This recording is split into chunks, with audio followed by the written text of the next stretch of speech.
Hi everyone, welcome back to my channel. Dr. Angie here. I wanted to talk to you more about my health journey today and my experience with lupus in my residency.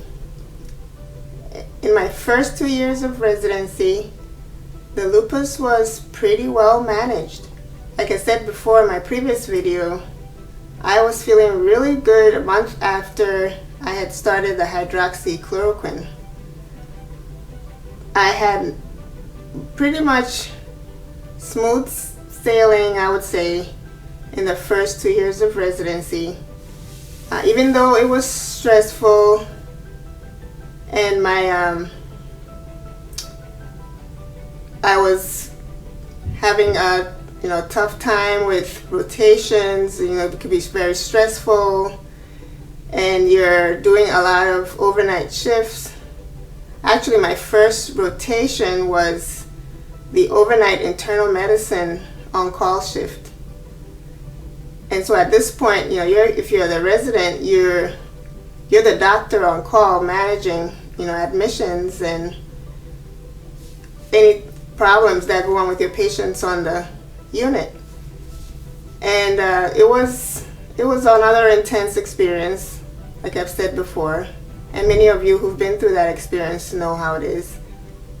I became quite stressed out about it again, but I took it in stride, because I really was excited to start. Whenever it was time for me to be on call, I made sure I had, I had read up on a lot of conditions, and whenever I needed to call our preceptor, I made sure that I had a plan in place before I called in the middle of the night.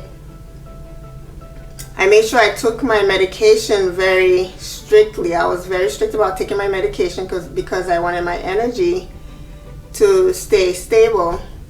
And I tried the best that I could to eat well and eat 3 times a day and drink as much water as I could.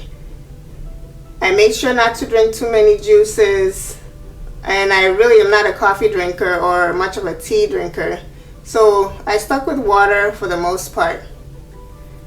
I do recall that I was getting, I had anemia from my blood work when I was diagnosed. And actually I had taken, the doctor had given me some iron supplementation for a little while, but after that was completed, I didn't continue taking iron supplementation. So getting into residency and getting depleted because of hard work, I noticed that I started chewing a lot of ice.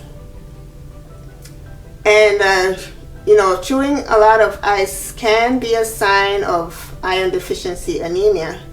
However, I didn't take that much into account. I didn't look much into it, but I would see my doctor quite regularly, and I would get my prescriptions renewed. And so I kept on going because I didn't really have the rash anymore. My energy was really great, and I didn't have the swelling. However, in my 3rd year of residency, when things were coming to a completion, we had to do a clinical research project with one of our mentors, and I had to write a paper after that. We all had to write papers about our results from the clinical experiment, and we had to do a PowerPoint presentation in front of all the family doctors, which can be quite unnerving. I felt much pressure to do a great job because I had worked really hard. The first 2 years I struggled with the work, but in my 3rd year I had come into my own, and I felt great about my achievements. I had my medical license, and I wanted to do a great work. So I started forgetting to take my medication. And sometimes in some rotations, if I had a really early shift, like our OBGYN rotation, I would forget to take the medication sometimes. Or I would forget to eat breakfast and then take the medication. And I'd have really bad abdominal pain. So never take hydroxychloroquine on an empty stomach because you will experience pretty bad abdominal pain. So in my third year, I started experiencing the swelling in my face again, the rash coming up on my face. It became quite chronic because I would forget to take the medications. You know, sometimes I would take it with breakfast, but then I would forget to take it with supper. And I started noticing that my energy was not that great either. And I started preparing for my wedding also at the end of residency, and I realized that I could not get rid of the rash on my face. I had a really big one over my eyebrow on my wedding day, but covered with makeup, and the pictures looked fine. So after that, I went back to trying to take my medication more on a regular basis, and I realized that the rash would recede and I wouldn't get the hyperpigmentation as much. Thankfully, I still didn't have any organ involvement, and the rash didn't progress onto my arms and my fingers and my toes like I had initially before I was diagnosed. And so after about 6 weeks after our wedding, then I started working in a practice, in a family medicine practice. And the patient load is quite a lot. You have to work long hours. There's a lot of paperwork on the chart, and physical papers that you have to fill out for certain insurance companies, and patients want certain forms filled out if they are on disability. Whatever the patients needed, I did my best to fulfill that. And my first year of working also, I delivered babies. That was an experience that I really loved, delivering the babies. And I look back at that and I think that was a great experience. But it took me away from home a lot, and I also wasn't managing my stress very well. For the time that I was working in the family practice, I did not manage my stress very well. And I wasn't eating as well as I could have. I wasn't really looking into improving my health that much because I thought the medication was quite enough. And so the first, 2014 December was a really bad flu season, if anybody can remember. I had influenza A. After that, I just got very sick and drained. However, I went back to work not too long after that. I tried to go back to work and try to push through, even though I felt very weak, and I didn't feel the same anymore.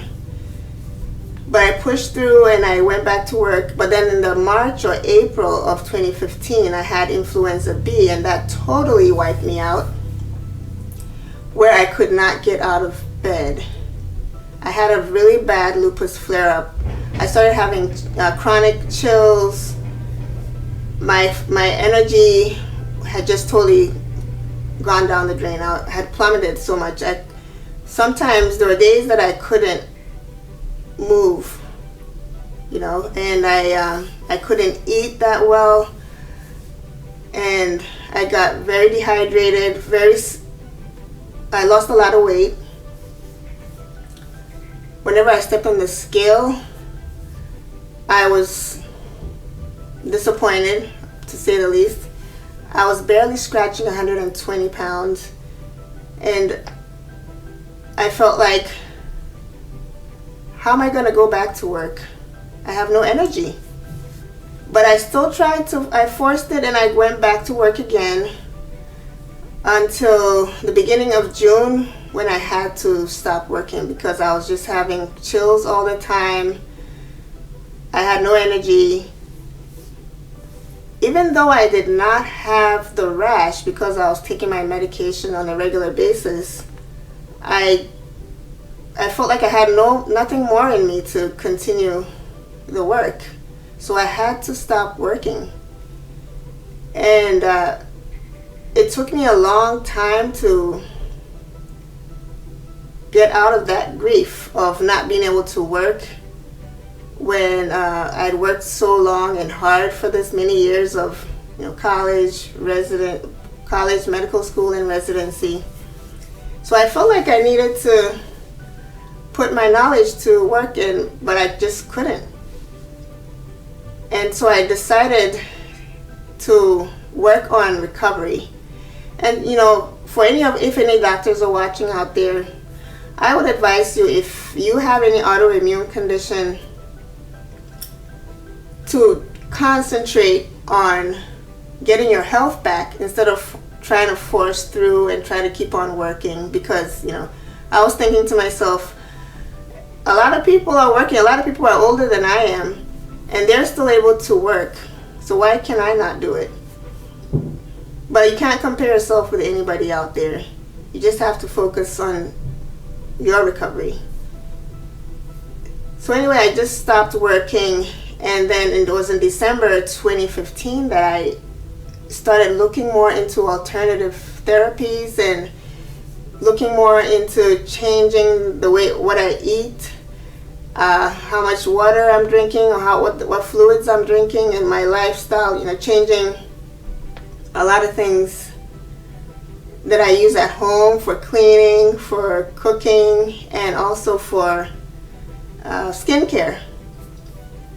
And I changed a whole lot of things which have helped me recover and still recovering.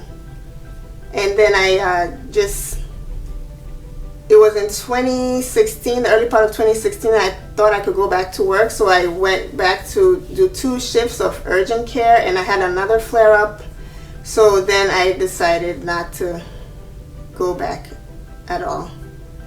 So I started this health journey and realized that, after 5 years of going through all this, that I can share a lot of things that I've gone through and hopefully help somebody out there. Thank you all for watching, and I hope to come back soon and talk with everyone. Bye for now.